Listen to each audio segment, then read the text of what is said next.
Avant, comme promis, Julien est avec nous au 32-16. Salut Julien. Ah ouais, c'est pas Giroud alors là d'un coup, ça va être Bundesliga. Oui, je me suis un peu raté, c'est pas grave. Bonsoir. Salut Julien. Alors Julien, tu voulais parler à Polo. Oui, exactement. Donc, je voulais poser une question à Polo, plus ou moins avoir son avis. On s'est enflammé, en fait, l'an dernier sur la finale 100% allemande en Ligue des Champions. On s'est encore enflammé, en fait, sur le fait qu'il passe 4 clubs sur 4 en poule cette année. Et là, je vois que, après mes constatations, il risque d'y en avoir un seul survivant. Donc, autant dire que Leverkusen, c'est déjà foutu. Quand je vois Dortmund qui se déplace au Zénith, vu la forme actuelle du Borussia, j'ai peur pour eux. Et en ce qui concerne Schalke, j'ai... Eh ben, ils vont tous se suicider, c'est un drame, mon bon Julien. C'est affreux, hein. Ah, une grosse catastrophe. C'est quoi ta question? Qu'est-ce que j'ai pas entendu comme connerie sur le foot allemand depuis que Paris a battu Leverkusen? C'est pas possible, ça. Donc c'est quoi? Le foot allemand est surcoté, c'est ça ta question? Non, pas de Non, surcoté, mais non, voilà. ils sont tous morts, Polo, tu penses? Attends, laisse juste finir la question de Julien. C'est pas vrai. putain. Vas-y Julien. Voilà, c'est ta est-ce question. que l'an dernier, on n'a pas surestimé la Bundesliga purement au niveau des performances, en tant qu'abonné au Girondins, en termes de spectacle, je vous rassure. Ouais. Alors, laissons Polo répondre, Julien. Ils ont mis 2 clubs en finale et tu surestimes. Bah non, tu constates que c'est très bien. C'est que l'année dernière, les 7 clubs allemands engagés en Coupe européenne, Europa League comme Ligue des Champions sont tous passés dans la phase d'élimination directe. Donc je pense que beaucoup de pays aimeraient avoir ça. Cette saison, c'est la première fois qu'il y a 4 clubs allemands en Ligue des Champions. Les 4 se trouvent en 8e de finale. Je pense qu'il y a beaucoup de pays. Ce qui est déjà une sacrée performance. Voilà. Ensuite. Merci. Non, mais oui, c'est vrai. Ensuite, est-ce qu'il y a un écart entre,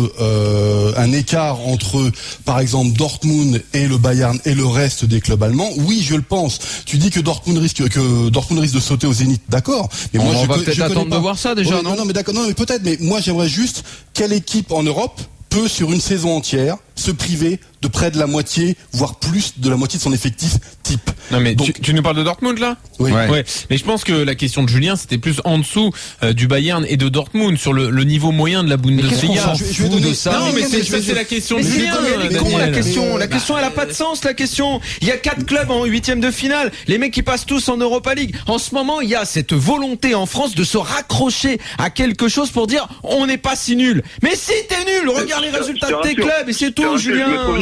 J'ai vu Bordeaux entre Francfort.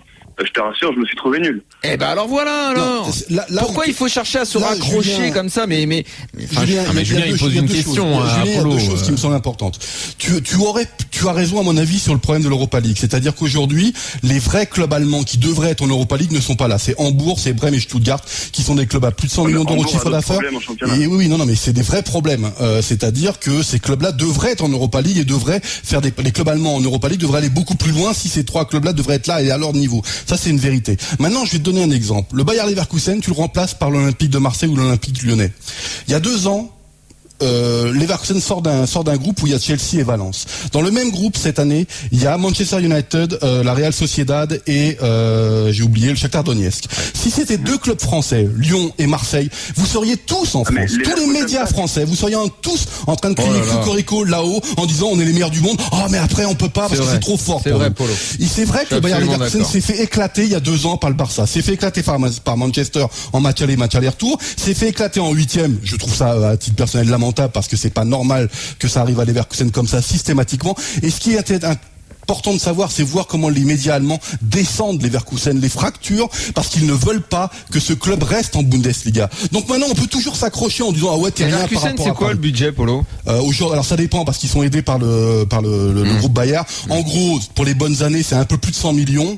Mais si tu veux, sur les 100 millions, il y a 25 millions qui sont donnés systématiquement chaque année par Donc grosso modo, c'est comme Lyon et Marseille, mais Leverkusen se fait taper en 8e de finale de Ligue des Champions. Les 2 autres, même pas en rêve. Parce que regarde, je vais une petite blague à la con. Je sais pas si on surestime vraiment. On voudrait créer une division internationale du travail du football européen. On ferait pas mieux qu'en ce moment.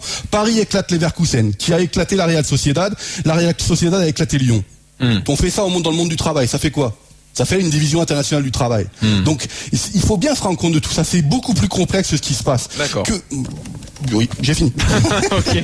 Ah, mais là-dessus, moi, ça, Ah oui, j'adore. je sais, J'adore ça, Polo. moi, ces trucs-là. On en a parlé toute la semaine dernière aussi. Merci Julien d'être passé au 32-16. Je vous en prie. Bonne fin de soirée à toi. Il est content Julien, il vient gentiment poser une petite question dans le grand after. il s'en Il se branle la fait gueule. sauter à la gorge là par Daniel.